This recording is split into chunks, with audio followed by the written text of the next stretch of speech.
à tous et bienvenue dans ce deuxième épisode d'Asset Builder. Aujourd'hui on est super content de recevoir Jérôme Legrain. Alors qu'il faut savoir que Jérôme Legrain c'est un des premiers avec lequel on a travaillé chez Blockchain URIP, parce qu'il y a 4 ans on était très embêtés, on se disait qu'est-ce qui va se passer le jour où on va essayer d'utiliser une preuve blockchain devant le juge. Elle va forcément être contestée parce que c'est le travail des avocats. Le juge ne sera pas forcément technophile et pas en mesure de vérifier la preuve blockchain. Il ne pourra d'ailleurs pas le faire pour des raisons procédurales parce qu'il n'est pas juge d'instruction. Et donc il nous fallait un passeur de la preuve pour fluidifier l'utilisation de la preuve blockchain devant le juge. Aujourd'hui on est très content parce qu'il y a eu le premier constat en fait de preuve blockchain qui a été utilisé dans un contentieux en matière immobilière, et donc on a invité Jérôme pour en parler. Donc Jérôme va nous montrer comment est-ce qu'on vérifie une preuve blockchain, comment est-ce qu'on peut l'utiliser devant le juge, et puis surtout il va nous expliquer comment est-ce qu'il a réussi à surmonter les difficultés probatoires, fort de son expérience en matière de constat internet, pour utiliser avec succès une preuve Bitcoin devant le juge. Et Jérôme, je crois que tu es le seul huissier de justice en France équipé de son propre vérificateur blockchain, ou du moins il doit y en avoir pas plus que quelques-uns. Est-ce que tu peux nous expliquer comment ça fonctionne? Est-ce que tu peux nous faire une petite démo? Oui, bien sûr, c'est extrêmement simple à utiliser. Alors, voilà, je vais prendre le document, je vais le glisser dans le vérificateur. Le vérificateur va calculer l'empreinte. Après, je prends le reçu, je le glisse dans le vérificateur,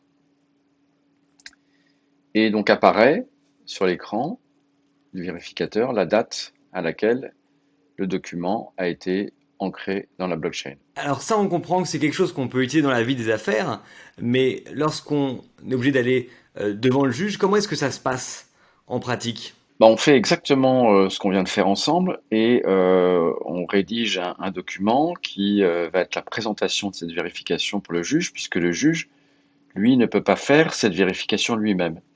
Il appartient aux parties au procès d'apporter eux-mêmes la preuve, et donc celui qui est titulaire des droits va nous demander d'aller vérifier que le document, le fichier qu'il a déposé dans la blockchain à une date précise est bien ancré, et nous on va certifier donc l'information qui va remonter du vérificateur, et qui est une information technique dont on sait qu'elle est parfaitement fiable et valide.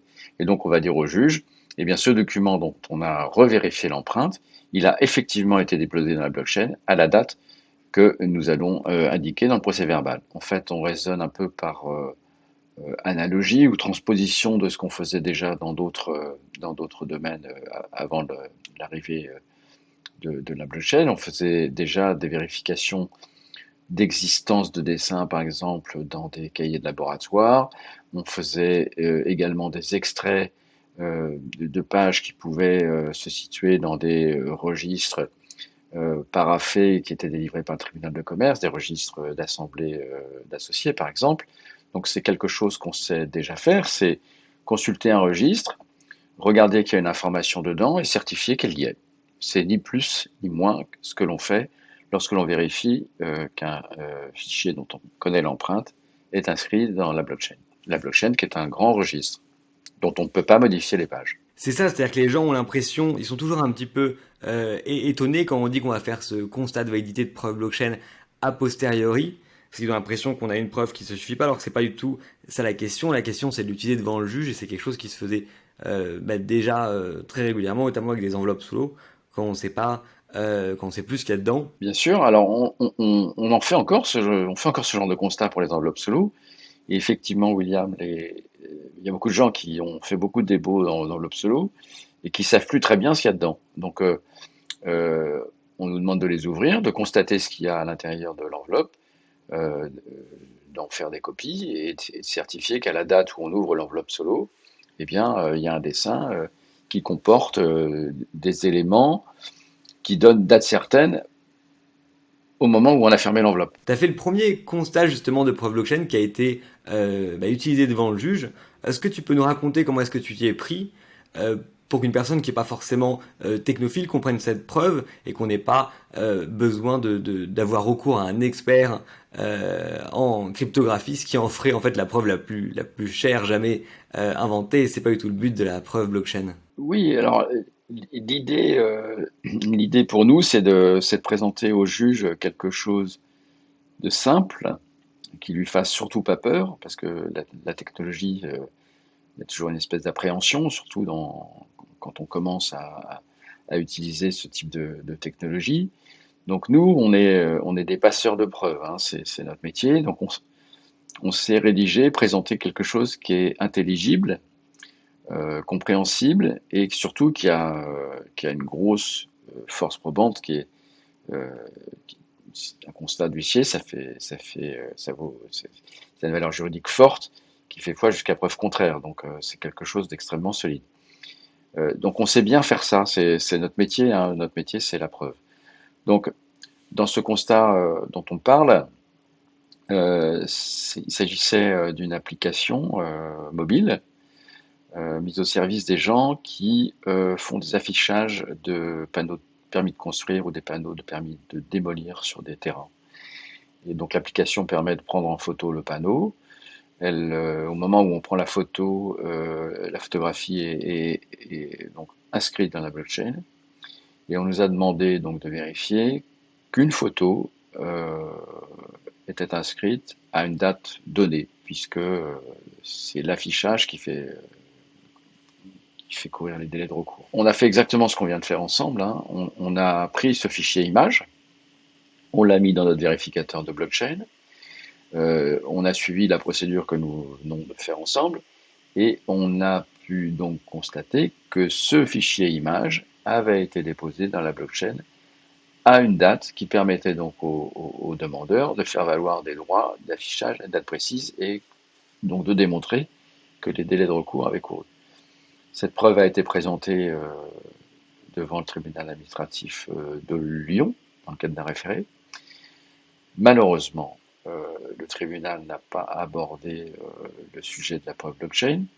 Alors, moi je vois deux possibilités, hein. Soit euh, l'argument développé sur l'affichage n'était pas valide, soit tout simplement le magistrat n'a pas forcément voulu aller regarder la preuve qui lui paraissait suffisante et il n'y avait pas de débat en fait. Donc c'était pas utile que les plaideurs s'affrontent sur cette problématique de date qui était suffisamment certaine pour qu'on se batte pas dessus quoi en fait.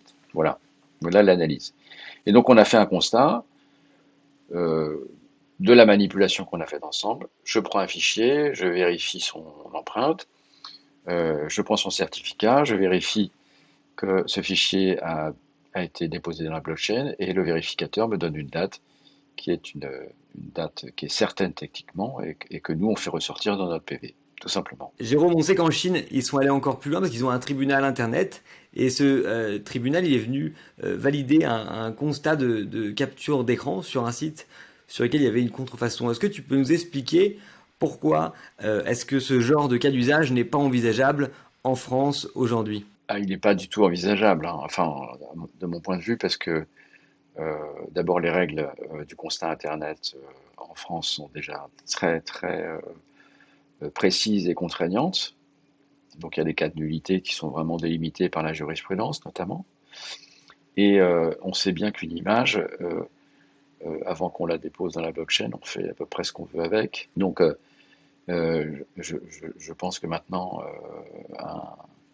un enfant de 10 ans sait modifier une image, mettre un filtre, modifier des données, et après il la dépose dans la blockchain, et c'est pas pour ça que ça va établir la réalité de ce qui a été photographié. Donc c'est là où le rôle de l'huissier est important sur les constats Internet, c'est que ce qu'il voit et qui est la réalité de ce qui s'affiche sur son écran, c'est ce qu'il écrit dans son PV, et il y a au-delà de la confiance technique, il y a une confiance juridique, et c'est notre métier.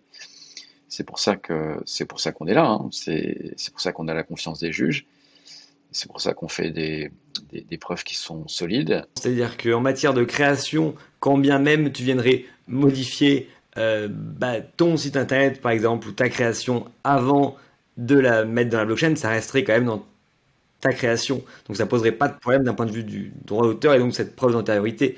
Tandis que là, si on veut venir attester du fait qu'il y a une contrefaçon sur un site en ligne, comme ça va toucher des tiers, eh bien, c'est pas la même histoire, on va demander plus de choses. Exactement, là on parle bien, enfin si je comprends bien le rôle de ce tribunal de l'Internet chinois, on parle bien d'un litige où on met en avant des photos qui ne sont pas les nôtres. Et donc là, à mon avis, ça marche pas. Ce qu'on fait avec Blockchain Your IP, c'est déposer des, euh, des photos qui sont les nôtres et sur lesquelles on veut obtenir une date d'antériorité. Alors on peut modifier les photos, mais ça n'a absolument aucun intérêt, puisque c'est les nôtres.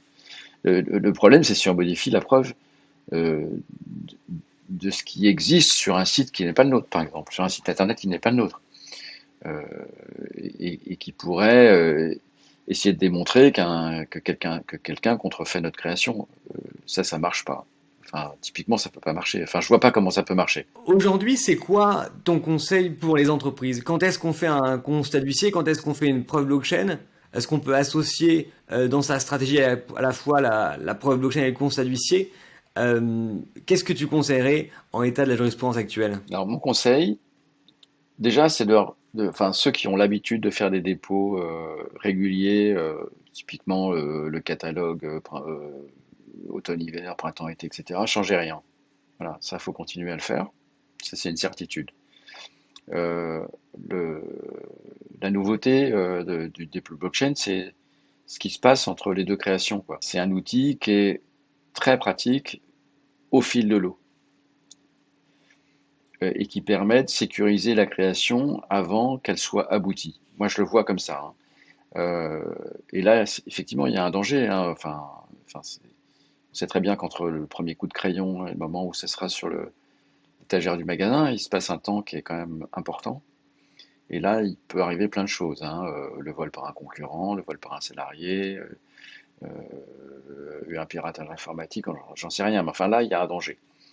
Et c'est cet espace-là qu'il faut combler, et c'est cet espace-là, pardon, que le dépôt dans la blockchain peut combler. Mais ça ne remplace pas, pour l'instant, de mon point de vue, le dépôt classique. On peut faire les deux, parce que les coûts sont pas élevés hein, sur le dépôt blockchain, mais je pense que pour l'instant, voilà, il faut sécuriser le plus possible ces dépôts, faire des dépôts blockchain au fil de l'eau de la création, et les dépôts classiques, enfin, quand la collection est prête à être sortie, qu'on va faire un défilé, qu'on va présenter une collection de joaillerie ou autre, c'est à ce moment-là qu'il faut faire le dépôt classique. Selon toi, est-ce qu'il y a quelque chose qui s'oppose juridiquement au fait qu'on puisse aujourd'hui utiliser une preuve blockchain pour prouver l'existence d'une création? Mais il n'y a rien qui s'oppose, puisque en cette matière, la preuve se fait par tout moyen.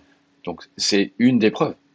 Euh, et, euh, et dans ces procès sur les droits non enregistrés, c'est la difficulté essentielle, c'est d'établir ces droits et l'antériorité de ces droits. Et on sait bien, en tout cas je sais bien, pour avoir vu un certain nombre de dossiers, qu'on court après cette preuve sur bon nombre de créations. On va être obligé d'aller rechercher des catalogues euh, à la Bibliothèque nationale, on va essayer de retrouver des vieux magazines, des vieilles photos, des présentations, etc. Et on court après cette preuve. La preuve dans la blockchain, elle est parfaite. Elle est parfaite. Dès lors qu'on peut aller la retrouver de façon simple, comme on l'a montré, c'est juste formidable, hein, formidable. Parce que d'abord, on n'hésite pas à l'utiliser, parce que une interface comme celle de Blockchain Your IP, elle est pour le créateur très simple d'utilisation, elle peut même quasi être automatique dans le fil de sa création. Et après, c'est une vraie sécurité. Et un vrai confort pour le juriste qui n'aura pas besoin de se battre pour aller chercher à droite, à gauche des archives. C'est très compliqué. C'est très compliqué de les retrouver, de très vieilles archives. Et là, on est tranquille. C'est effectivement aussi quelque chose que disent les avocats avec qui je discute aujourd'hui. La plupart du temps, on va prouver une antériorité un petit peu avec des bouts de ficelle, avec des factures, des documents visuels, de la vie des affaires, alors que des fois, ça peut être des créations qui sont très stratégiques pour l'entreprise. Moi, j'ai l'impression que les grandes entreprises, généralement, elles sont un petit peu sensibilisées à ces questions. Elles vont au moins avoir des portfolios IP avec leurs dessins et modèles, les marques, mais en revanche, les plus petites structures, les startups, ils font rien du tout.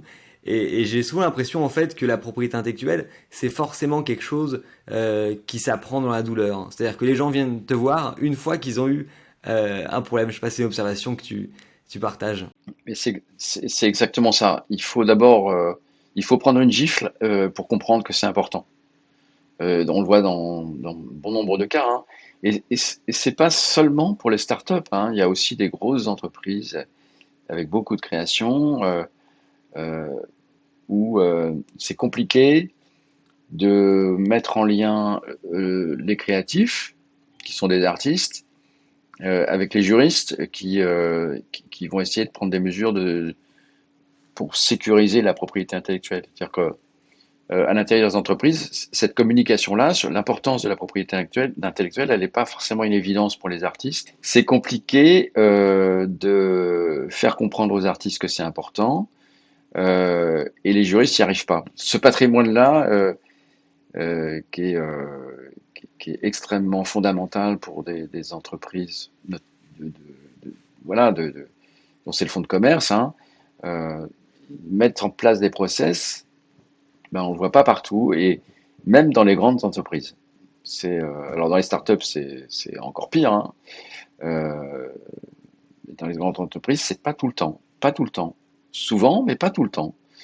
Alors après, nous, les professionnels du contentieux, parce que c'est un peu ce qu'on fait, euh, on essaye de les éduquer, hein, mais ouais, c'est un peu du mal à rentrer quand même. C'est très intéressant ce que tu dis parce qu'on a réussi à créer un petit peu une culture de la compliance dans les grandes entreprises, mais en revanche, il y a assez peu de culture de la propriété intellectuelle. Et je lisais un article d'un juriste qui était très intéressant là-dessus. Il avait une expression que je trouvais vraiment géniale. Il disait c'est très simple la propriété intellectuelle. Quand on quitte la maison, on ferme la porte. Comment est-ce qu'à ton avis on peut sensibiliser les opérationnels à l'importance de la propriété intellectuelle et leur faire comprendre que c'est pas juste euh, une formalité administrative? Non, mais je pense que, alors, si on fait un comparatif avec un autre domaine, où là, il y a une espèce de vente, il y a eu un espèce de vente panique dans les entreprises, celui des données personnelles, hein, avec ce fameux RGPD dont tout le monde a parlé, et bon voilà,